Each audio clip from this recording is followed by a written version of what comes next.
Hi everyone, this is Matt with Sanctified Survival. Now as you know, we're currently going through some studio renovations, but this is a video that we had to make. So one of our clients, they had their home network hacked. We can't divulge out too much information as far as what the hackers did in order to get into the network, but what we can do is we can provide you some steps that you can take to mitigate your risk of being at the mercy of a hacker. So as a little bit of backstory as exactly what happened to our clients. The hacker hacked into their home network. They actually hacked in through their Prime account. From there, they were accessing their Prime account through their television. They saw the television acting kind of funny. After that, there was a number that appeared. They made a phone call to see what was going on, and the hackers at that point used some basic phishing attacks to get their information. Now, upon getting their information, they accessed their bank account, they stole some money, they retrieved some data, etc., etc.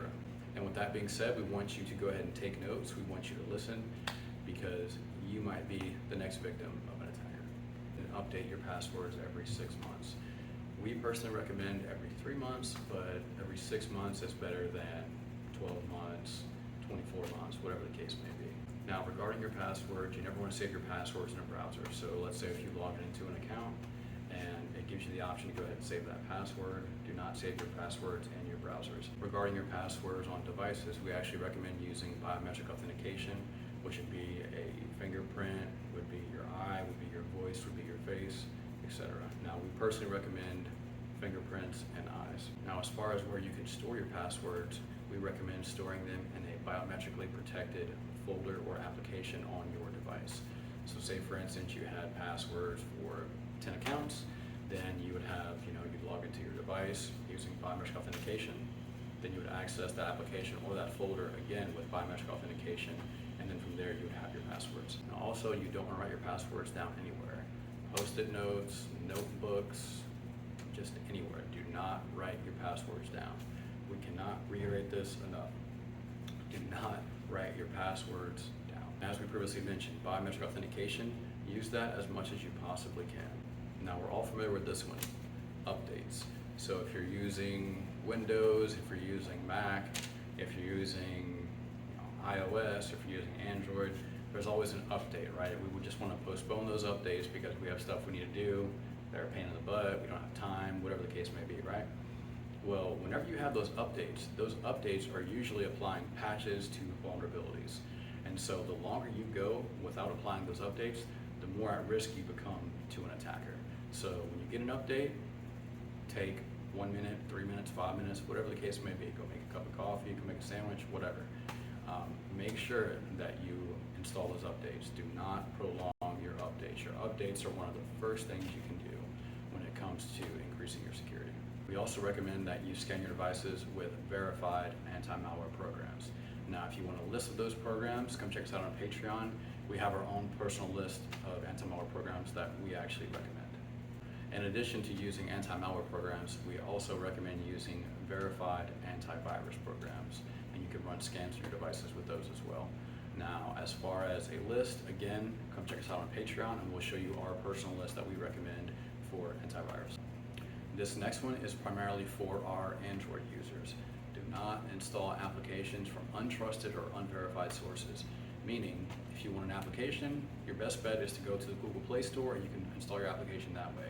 Do not go into your browser to install applications, because what will happen is the application that you install, it might work perfectly fine. It might work as intended, like such as an emulator if you want to play games on your device, right? So you install the emulator, it's working perfectly fine, but what you don't see happening on the back end is on that file that you installed, there's a Trojan attached that allows the hacker to have access to your device. It'll have like a keylogger, whatever the case may be. There's so many different programs that hackers will actually install on these applications, and once you put it on your phone, then they have access to all your information. They can see everything you type, etc., etc. We also recommend that you have two-factor authentication enabled for all of your accounts. Now, basically what will happen with two-factor authentication is whenever you go to log in, say for instance you're using your mobile device as the way you retrieve your code, you'll get a 6 or 7-digit code, sometimes a 5-digit code to your device, and with that code you'll type it into the next screen that pops up when you're attempting to log into the account, and then from there it's like, okay, well, I am who I am, this is what you're saying.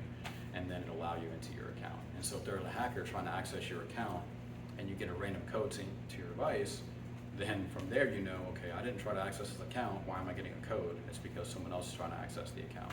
And then from there you can, if you want to change a password just to be safe, whatever the case may be, you can go ahead and do that. And then you actually know, now you can proactively do something instead of being like, oh no, my account's been accessed and they've done what they wanted to do. Now this is another big one, emails and text messages. If you receive an email that you don't recognize, don't click on it. If you receive a text message from a number you don't recognize, or it's a number that's all jumbled up, don't click on it. More so, if you do click on it, if there's any suspicious links in that text message or in that email, do not click on it. As an example for suspicious emails, what will happen is a lot of times hackers will send out an email that says something like, from Amazon, your account's been hacked, click here to change your password, right? So what you'll do is, you'll click on that link, it'll take you to the web page, or should I say a mock web page, where you can change your password. It'll say old password, new password, confirm new password, save, right? So once you type in that old password, now they have your old password and they're gonna log into your Amazon account, they're gonna charge you, they're gonna change that password so you can't get back in, et cetera, et cetera. So if you ever receive an email from Google, Amazon, Facebook, Instagram, TikTok, Twitter, anything, if you receive an email saying that your account's been compromised, change your password, the best thing you can do is go directly to that application or go directly to that website, and then you can change your password from there. That brings us to another point. If you want to access a resource that you would find on a web page, go directly to that web page and then navigate to that resource. Don't use a search engine and search something up that you can just navigate to within that verified web page, because what will happen is you'll have multiple results that will be fake web pages. It'll be web pages that are established by hackers. And so what will happen is when you enter information into that web page, they steal that data. They can also steal your IP address just by you visiting that web page, and now you become a direct target. There's so many things that hackers can do, especially with fake web pages. So your best bet, if you're trying to access a resource, go directly to the web page, or if there's an application, go directly through that application, and then you can do what you need to do. We also want to go ahead and talk about password criteria. Now at Sanctified Survival, we recommend your passwords be at least 10 characters. You want to have one capital letter, one lowercase letter, special character, and number, and you don't want to spell a word in your password. Now, as an example of that, we can use the word sanctified. Let's say capital S, the @ symbol, such as with an email address, N, C, capital T, the number 1, F, 1, 3, capital D. And if you want to actually extend that, you could do underscore, favorite number, $, exclamation point, something along those lines. We also recommend using VPNs when browsing the internet. Now you can use VPNs with your desktops, laptops, tablets, and cell phones. If you want a list of verified and trusted VPNs that we use at Sanctified Survival, come check us out at Patreon. Now we want to get into your router configurations. So when you connect to a home network or any network whatsoever, if you see that little name, like let's say for instance your home network, and it's my setup underscore 2.4G or underscore 5G, whatever the case is, that's going to be your SSID. So the first thing you want to do is you actually want to change the name of your SSID, and you also want to go ahead and change the password that's been provided to you. A lot of times those basic passwords are just default passwords and they're not very secure. And what will happen is an attacker will actually scan for networks and they'll see your SSID as the default name, and that will make you a target very quickly because they know that, okay, this is going to be a default name, so they likely have default passwords and other default configurations where I can easily get into their network. So that's one of the first things we want to do. Change the default configurations on your router. Something else we can do with our SSIDs is to actually hide them from being displayed. So when you scan for networks, you can actually make it to where your SSID does not appear in that list. And if you want to find out how to do that, come check us out at Patreon and we can show you exactly the steps you need to take in order to do so. We also recommend that you monitor your networks at least once a day. Now, most ISPs will have an application you can install on your mobile device or on your computer where you can log in and you can actually see which devices are connected to your network. So if you go ahead and log in, if you see a device that you don't recognize, you can easily remove that from your network.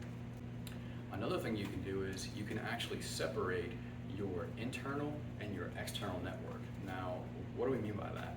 So with your internal network, you'd connect, you'd watch TV, whatever the case may be. That's your network. Now, and businesses do this exact same thing. You can actually have a guest network in your home. So if you have visitors coming over, if they need to use the internet, then you can allow them to access your guest network. Now, some routers from ISPs will actually have this feature. You can just enable it. And also you can get aftermarket routers that have this exact feature enabled. Now, something else you can do is a little more intricate, but we can show you how to do it at patreon.com, is you can get a switch, you can create a VLAN, and then from there, you can actually have multiple networks. Another big thing is pop-ups. Now, when you're browsing the internet, if you click on a web page, there's pop-ups, there's ads all over the screen. What will happen a lot of the times is malicious attackers will actually put those pop-ups on the web pages, and even if you click on them to close them, it can take your IP address, it can take your data. There's so many different things that malicious attackers can do in order to steal your data, and we need to be ready for them at all times. So we ask that you be proactive, we ask that you take this list, we ask that you study it, and we ask that you apply it to your network and your household to mitigate the risk and combating the threat of a malicious attacker. And that is our list for enhancing your security and your cybersecurity. Now, if you want to find out more, come check us out at Patreon. We'll have a link down in the video description. And we're going to go ahead and thank you one more time for tuning in. God bless and stay sanctified.